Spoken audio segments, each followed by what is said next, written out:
IT의 신과 안테나.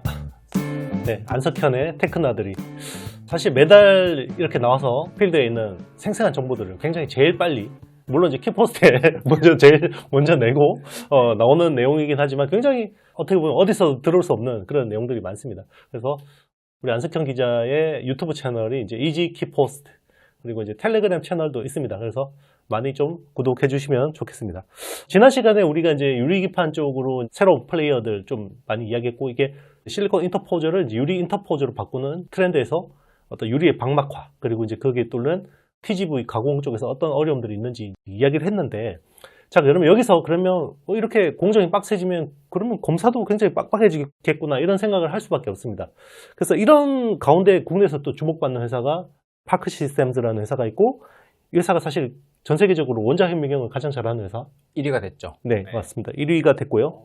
그러면 이게 단순히 유리기판뿐만 아니라 코어스라는 기술, 기존에 이제 코어스 S라는 게 실리콘 인터포저를 써서 호퍼까지 이제 코어스 S라는 기술을 주로 많이 썼었고, 이제 블랙엘부터 코어스 L이 쓰이는 거죠. 네, 맞습니다. 코어스 L이 쓰이는 건데, 이제 코어스 S랑 코어스 L에 대해서 간단하게 한번 또 다시 또 모르시는 분들이 있으니까 설명 부탁드리고, 코어스 L에서 왜 AFM, 원자 현미경이 중요해지는지. 네. 알겠습니다. 이번 주에 이제 IT에 신출연한다고 하면서 좀 생각을 하다가 코어스 S와 L을 어떻게 설명드려야 제일 쉬울까를 계속 고민했거든요. 그랬는데 제가 지난주에 그 여의도 IFC를 갔었거든요. 그 딱 보니까 그게 코어스 S의 모습이더라고요. 왜냐하면 맞습니다. IFC에 1, 2, 3 빌딩이 있고 콘레드 홀테일 있잖아요. 그렇죠. 그걸 반도체로 보고 그 밑에 지하에 있는 모를 인터포저로 보면 그 전체 공간을, 지하 공간이 이 반도체 전체를 떠받치고 있는 거잖아요. 그렇죠. 그러니까 그리고 각각의 반도체가 지하 공간으로 연결되어 있는 거고, 요게 딱 코어스 S의 모습인데, 이게 다 연결되어 있는 얘기이긴 하지만 지금 요 밑에 있는 인터포저가 수급이 잘 안 된다는 거잖아요. 그렇죠. 그래서 이렇게 큰 걸로 연결해서는 우리 이거 계속 못 만든다. 이걸 어떻게든 우리 지하를 연결은 해야 되겠는데 좀 작은 걸로 연결해보자라고 하는 컨셉이 코어스 L이거든요. 이걸 만약에 IFC로 연결해서 보면 IFC 1, 2, 3를 연결은 하되 지하 공간을 통로 하나로만 만들어 버리는 겁니다.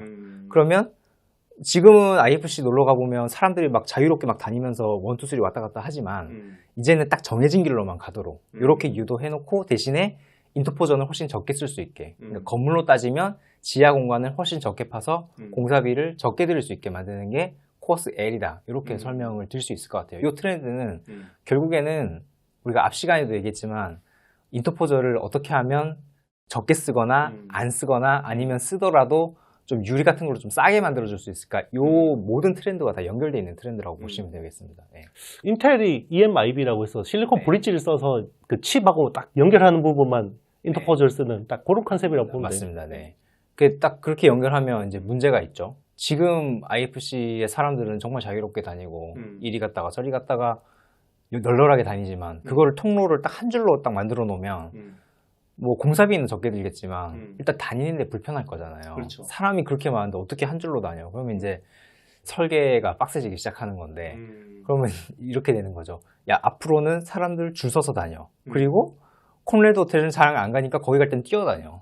그리고 정해진 시간에만 다녀. 뭐 이런 식으로 복잡한 규칙을 만들어서 물리적인 공간을 줄이더라도 원활하게 소통할 수 있게끔 다른 기술들이 들어가야 되는 거죠. 그래서 지금 코어스 S에서 우리가 보통 그 신호와 전력이 전달되는 그 선의 폭이 2 마이크로미터라고 하거든요. 2 마이크로미터면 머리카락 두께의 50분의 1 정도 됩니다. 그 정도 두께의 배선만 가지고 반도체가 교통을 하는데, 그거를 TSMC가 코어스 L로 가면서는 1.4로 줄여버렸다고 합니다. 2도 사실 굉장히 작은데 그렇죠. 그걸 1.4로, 그리고 장기적으로는 0.4까지 줄이는 게 목표라고 합니다. 지금은 1.4인데 0.4까지 줄여버리겠다고 하는 건 코어스 S 대비해서는 5분의 1로 줄여버리겠다는 거거든요. 그러니까 이렇게 줄이기 때문에 다른 어떤 많은 파생 기술들이 따라와줘야 되는 거죠. 네. 아무래도 뭐 회로 선폭을 줄이면 이제 저항도 커질 것 같고, 뭐 이런 것들이 훨씬 더 이제 여러 가지 머티리얼들도 많이 바뀌어야 될 것 같고요. 소재 설계 기술들도 많이 바뀌어야 될 것 같고, 그만큼 좀 어려우니까 사실 블랙엘이 잘 안 나오는 건가 싶기도 합니다. 처음에 블랙엘이 이제 나오고 이제 론칭을 했다가 중간에 뭐 외신에서 그런 얘기 되게 많이 나왔잖아요. 뭐 설계가 잘못돼서 급하게 수정을 한다거나 뭐 이런 얘기 나왔었는데 그때 이제 반도체 업계 얘기를 들어보면 이게 만약에 어떤 다이 레벨의 문제면 설계 변경을 6개월 만에 할 수는 없고 분명히 저거는 코어스 L에 있는 실리콘 브릿지에 어떤 문제가 생겼을 거다. 그 정도는 6개월 만에 가능하다 그러더라고요. 그래서 아마 그쪽에서 문제가 있었지 않았나 다들 추정을 하고 있습니다. 네. 실제로 젠슨왕이 처음에는 막 TSMC하고 막 으르렁거리다가 결국 나중에 항복하면서 아, 우리가 문제가 있었고 TSMC가 도와줘서 잘 해결했다. 그렇게 해서 네, 그렇게 이제 코멘트를 했습니다. 자, 그러면 그 코어스 L에서 왜 AFM이 중요해지는 거예요? 이렇게 이제 배선 폭이 줄어들면 아무래도 좀 뭐랄까 검사를 하기 위한 조건들이 좀 까다로워지는데 다시 또 건물 비유로 이제 돌아가면 그런 거죠. 옛날에 이제 사람들이 단층집에 살고 있을 때는 저도 이제 어렸을 때 일반 주택가에 살았는데 뭐 한 층짜리지 않습니까? 그렇죠. 그런 데들은 처음에 건물을 짓기 전에 기반 공사를 할 때 그렇게 평탄하지 않아도 돼요. 그러니까 적당한 그냥 평탄도에 건물 올리면서 좀 봐가면서 올려도 그렇죠. 공구리 칠 때 이렇게 좀 네, 이렇게 그냥 적당히 봐가면서 해도 세워놔도 건물이 무너지거나 그렇게 할 일이 없죠. 근데 만약에 이 건물을 종횡비를 높여가지고 이 밖에 있는 빌딩들처럼 높게 세워야 한다면 사실 기초공사부터 굉장히 까다롭게 봐야 되겠죠. 그렇죠. 거의 뭐 거울면에 가까울 정도로 평탄도를 확보한 다음에 올려야 그 올라간 건물이 무너지거나 하지 않을 거잖아요. 그래서 요 코어스 S에서 한 2마이크로 할 때는 그렇게까지 검사를 빡세게 하지 않았었는데 1.4로 내려가고 장기적으로 0.4로 가기 위해서는 이 평탄도나 아니면 배선을 일단 만들고 나서 배선이 잘 만들어졌는지 크리티컬 디멘전 뭐 이렇게 측정한다 이렇게 얘기를 하는데 이 배선이 높이나 폭이나 이런 것들이 제대로 돼 있는지를 정말 뭐랄까 하나하나 만져가면서 측정을 해야 될 정도로 이게 아주 고도로 난이도가 높아지는 거거든요. 그래서 지금은 그 방식을 코어스 S에서는 WLI라는 기술을 썼다고 해요. 이게 백색광 주사 계측이라고 하는데 이거는 그야말로 백색광, 저기 보이는 백색광을 이용한 겁니다. 빛을 쏴가지고 이렇게 높이를 측정하는. 근데 그걸로는 이제 2x2까지는 가능했는데 1.4로 내려가면서는 그게 정확도가 많이 떨어진다. 이런 얘기가 TSMC에서 있어서 그래서 AFM이 이제 투입이 된다. 뭐 이런 얘기들을 하시더라고요. 네. 그럼 파크 시스템즈가 이제 TSMC 쪽 코어스 L 라인으로 이제 그런 검사 장비가 들어가는 그런 구조가 되겠네요. 들어가는 걸로 알고 있습니다. 지금 뭐 파크 시스템즈가 기존의 AFM 같은 경우도 거의 독보적인데 이제 TSMC나 이런 이제 새로운 신규 거래를 뚫으면서 이제 후공정, 어드밴스드 패키징이나 이제 이런 쪽으로도 이제 많이 확장이 되는 그림인 거네요. 예, 원래 이제 AFM 전공정에서 굉장히 많이 쓰인 거는 그렇죠. 뭐 다들 잘 알고 계실 거고. 근데 최근에 이제 보면 방금 말씀드렸던 코어스 L 뭐 이쪽 나오면서 그쪽 매출이 많이 늘고 있죠. 제가 오늘 이거 아침에 오면서 어떤 증권사에서 보고서를 낸 거를 봤는데 작년 기준으로 2.5D 패키지향 매출이 파크 시스템즈가 한 50억에 약간 못 미친다고 합니다. 근데 이게 올해 기준으로 한 200억 정도 될 거라고 하고 4배가 늘어나네요. 네, 내년에는 350억 이 정도로 늘어난다고. 이게 제가 보기에는 그쪽 코어스 L향 매출이 아닌가 싶은 생각이 들고 전부 그럼 TSMC 향이라고 봐야 전부 다는 아닐 것 같고요. 왜냐하면 그 코어스 L이라는 컨셉트의 패키지가 삼성전자도 있기는 합니다. 네. 그렇죠. iCube. 네, iCube의 제가 이름이 갑자기 안 나는데 그 iCube에 굉장히 여러 그 라인업 있죠. 베리에이션들이 있잖아요. 그렇죠. 그 중에 이제 하나가 그 코어스 L 컨셉이 있습니다. 그래서 그런 쪽으로 삼성전자 분명히 나갈 거고. 네, 뭐 여러 가지로 나올 것 같습니다. 여기 그러면 실리콘 포토닉스가 되면 뭐 iCube EO나 iCube SO 같은 이제 옵틱스 쪽으로 이게 더 중요해질 수도 있겠네요. 이제 원자 현미경으로 이제. 그렇죠. 이 사실 원자 현미경이 제3의 전자 현미경이다 뭐 이렇게 표현을 하잖아요. 그래서 지금은 이 쓰임새가 어디까지 갈지 모르고 있는 상황입니다. 옛날에는 다 이게 일반 전자 현미경으로 다 하던 일을 점점 반도체의 어떤 선폭이나 성능이나 이런 것들이 고도화돼 가면서 용도를 찾아가고 있는 상황이거든요. 그래서 점점 쓰임새가 늘어나고 있어서 말씀하신 실리콘 포토닉스나 이런 쪽에서 또 다른 어떤 쓰임새를 찾고 시장이 늘어날 가능성은 굉장히 크다고 봐야 되겠죠.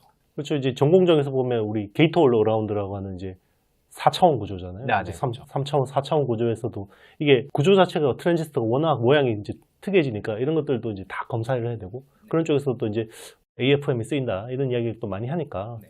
굉장히 이제 지금 우리 안 기자 이야기한 거가 좀 이해가 많이 되는데 이 AFM 원리를 이용한 이제 UV 펠리클 세정 장비도 있다고요? 네, 이거는 맞습니다. 뭐 어떤 건가요? 저도 이 굉장히 신박해가지고 이게 여러 번 이제 설명을 듣고 했었는데 AFM의 원리가 결국 그겁니다. 전자현미경은 그동안에 뭐 다른 현미경도 마찬가지지만 어떤 시각적 정보에 의존을 하는 거잖아요. 빛이 시료에 맞고 반사된 걸 내 눈으로 측정하는 건데 이 AFM은 그야말로 더듬는 거거든요. 이 캔틸레버라고 하는 레버, 이 어떤 막대기가 있습니다. 굉장히 나노 사이즈의 막대기가 있는데 그 막대기로 시료를 더듬어 가면서 이놈이 어떻게 생겼고 높이가 어떻고 폭이 어떻고 전기적 성질은 어떻고 이런 거를 다 파악하는 거거든요.